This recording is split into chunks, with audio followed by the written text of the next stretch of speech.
It was early in the morning of my wedding. While dressing, my elder sister ran into my room and asked me to call off the wedding. I was anxious to know why because I never saw any reason to end a marriage everyone in the family approved of. Whereas she haven't even seen the lady I'm about to marry since she wasn't around. Big sis, you must be joking. Why should I call off the wedding? What's wrong? I asked, looking confused. I don't know, but I want you to call off that wedding. I don't know why you can't see what is presented in front of you, she said and stormed out before I could even reply back. I quickly followed her, but later diverted into Alex, my best man's room. I told Alex my encounter with my sister and asked if he knew why. Alex stood frozen, lost in thought and wondering why will my sister call off a wedding even though she doesn't know my wife-to-be.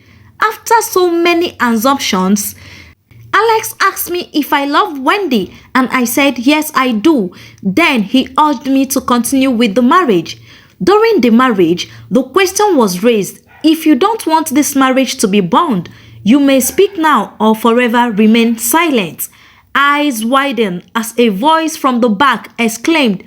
I couldn't fathom the immense shock that struck both my future wife and me when we saw my sister's hand raised. As for my wife, tears ran down her cheeks. I could see that she was really heartbroken and scared of what is to happen. May you tell the audience your reasons, ma'am? The marriage conductor asked my sister. He is my brother and I have planned something else for him. This wedding should stop as soon as I'm consigned, my sister said and walked out. Everyone was amazed at the scene, but then again, I asked the marriage conductor to proceed with the ceremony. It was an evening 2 days after our wedding. I and my wife are just moving into the new house I bought for our honeymoon. I was the first to move in as I wanted to prepare for her some delicacies. While in the kitchen, she came in and I ordered her to her room. She freshened up and I asked her to go wait for me at the pool. When I was done with the food, I carried it to the pool, but I collapsed at the sight of what I saw in the pool. I woke up few hours only to see myself in the hospital. After a while, Alex walked in. He was so happy seeing me awake. He rushed to me and explained how he got a call from my phone and some female told him I was unconscious. He said he was surprised when he got to my house and found me laying almost lifeless on the floor. He then asked me, Pascal, where is your wife? I couldn't see her when I came for your rescue. Did she do this to you? At the hearing of the word wife, tears streamed down my cheeks. Immediately, everything played back as if it was a rainfall after a strong wind. I told him that I came out with the food I cooked for the both of us to go meet with her at the pool, but on getting there, the whole pool was filled with blood. Alex was shocked as he exclaimed, blood? The pool was all clean when I came to rescue you, or maybe it's an illusion, he concluded. I looked at him with a tears well up my eyes for a while before asking, then where is my wife? Let's search first. You don't know the possibilities, he assured me. 2 days later, the doctor confirmed I was strong and ready to be discharged. Alex offered to pay the bills. After my discharge from the hospital, we waited for 2 days to pass, but yet we didn't see nor hear anything from my wife. I was forced to go with Alex to go meet all their family members, but then again, we didn't see her. In fact, they all confirmed not to see her since our wedding. We were left with no other option than to go make our reports to the police. I wrote down everything that happened, and Alex wrote his own path. It's about a week now, and yet no words from the police. I began losing hope and began engaging in other things, trying to get my mind off my wife and that of the constant pressure from her family. One Friday night, while sleeping alone on my bed, in the middle of the night, I rolled and touched something or someone on my bed. At first, I thought it to be my wife. Then I recall I had no wife and I slept alone. Fear engulfed me and I sprang up quickly, turning on the lights in my room. "Babe, what is it?" the person said with a sleepy voice. After turning on the light, I realized and got more shocked to see my wife on the bed. I was curious to hear her story. "Babe, what happened? Where did you go? And how did you get in? I mean, what happened?" I asked curiously as sleep left my eyes and joy filled my heart. "Is that your problem? Seeing me alone is not enough for you? Or maybe I should just leave since you won't let somebody to sleep," my wife said, trying to stand up with sleep in her eyes. I immediately rushed to her and pleaded for her to stay while promising to let her rest. I couldn't sleep for the rest of the night as I kept watching her sleep like a baby. In the morning, she woke up to wash clothes. I was shocked because my wife knows that I work on Saturdays from 8 a.m. to 12 p.m. and she always wakes up to prepare me meals when we were dating and she slept over. I was a bit angered and decided to confront her where she was washing clothes. "Babe, you didn't prepare breakfast?" I asked softly. "Ah, but you are not going to work today. Or aren't you doing an office work, or do you eat as early as 6:30? She answered, looking very sure.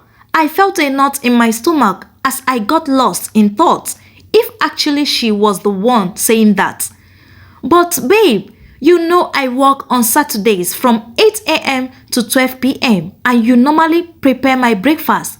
What is all this?" I sparked out, a bit provoked. "Sorry, it's a joke. I was just carried away by the washing. Please forgive me, baby," she said, making a silly face. "But babe, Bibi is the name I used to call my elder sister. Why are you saying forgive me, baby?" I asked as I was a bit confused and suspecting something was wrong. "I just wanted to provoke you a little bit. Remember what she did on our wedding?" She then laughed and walked out to the kitchen. When I got to the office, I invited Alex over after buying a wine that cost me 500,000. Alex, who worked not too far away from my office, drove quickly to answer my call. Upon Alex's arrival, I showed him the drink. He was anxious and asked what we were celebrating. He sparked and sang praises after hearing that my wife was back. "How did it happen?" Guy explained. He urged as his voice was so loud. Other of my employees could hear us. He didn't mind, although that was because I owned the company. I explained everything that happened to Alex and also told him of my concern regarding my wife not remembering certain things. Alex saw it as less but only encouraged me to get the full gist about her sudden disappearance. I returned from work that afternoon with Alex very happy. While coming in, the music in our car was so loud that people outside could hear it. On getting home, I was shocked to see my wife at home because normally she goes to choir rehearsals on Saturdays. "Babe, what are you doing at home?" I asked, turned off from the happy mood I was in. "Oh, you wanted to bring your side chick? Where would I be if not home?" my wife answered in an angered tone. Both I and Alex were shocked as we looked at each other, astonished, and replied together, "You are the choir leader in your church and every Saturdays is your rehearsals." "Oh," she said and got up to prepare to leave for the rehearsal. After my wife left for her choir rehearsal, I and Alex began wondering what was wrong with my wife. Normally, my wife was humble, but now she is rude. We discussed on the issue until Alex left. When my wife returned from rehearsals, she urged me to make love to her. I told her I wasn't in the mood, but she forced me to, and I later did. After the lovemaking, she was happy and satisfied. I noticed she wasn't a virgin, but she told me before our marriage that she was. In fact, that was the reason why I never touched her before our marriage, because I wanted everything intact. Babe, you are not a virgin, I said with a disappointed tone. When you were making love with me while we were dating, you didn't know? She answered. Sorry, but I never made love with you. This is our first time. I was already confused. I guessed you were too drunk to remember then, she said and turned covering her whole body with the bedspread. I wished to tell her that she confirmed to me on the night of our wedding that she was a virgin, but I decided to let go and find out what was wrong with my wife.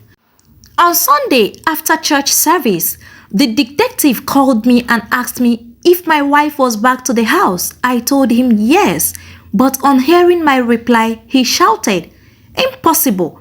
Come to my office right away and come alone."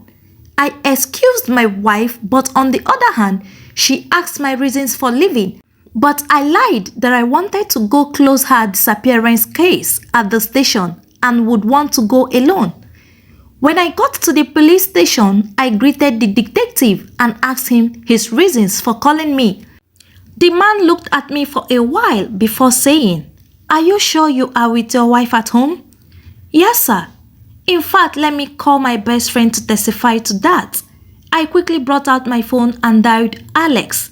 The detective said nothing as he kept staring at me suspiciously and smiling.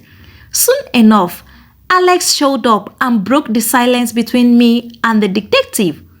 While me and Alex stood on the fact that my wife was at home and that she was not missing, the detective kept doubting us affirmatively. I also told him that I made love with her the previous night. "All right, it's okay. You both should come, let me show you something."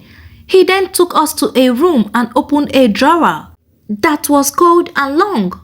There behold, the corpse of my wife who had a deep cut on her throat. The detective further told us that according to a report, she was slaughtered in water. That was when my eyes widened and I remembered that the pool that turned red was actually real. "So who is in my house?" I asked, frustrated. "Research shows that it is your sister. She took your wife's life and did a plastic surgery, looking like your wife, so she can have affairs with you." He spoke, looking at a book. "So why is she not arrested?" I said curiously and bitterly. "Sorry, but we don't have the evidence, and that is where you come in. You will sneak into her old house and get her surgery forms, then report back to us," the detective instructed. I went into her old house with Alex and get the surgery forms and handed it over to Alex to report back to the station. While about to sleep, the police stormed into my house and got my fake wife arrested. Although I didn't get my wife back, but justice was served.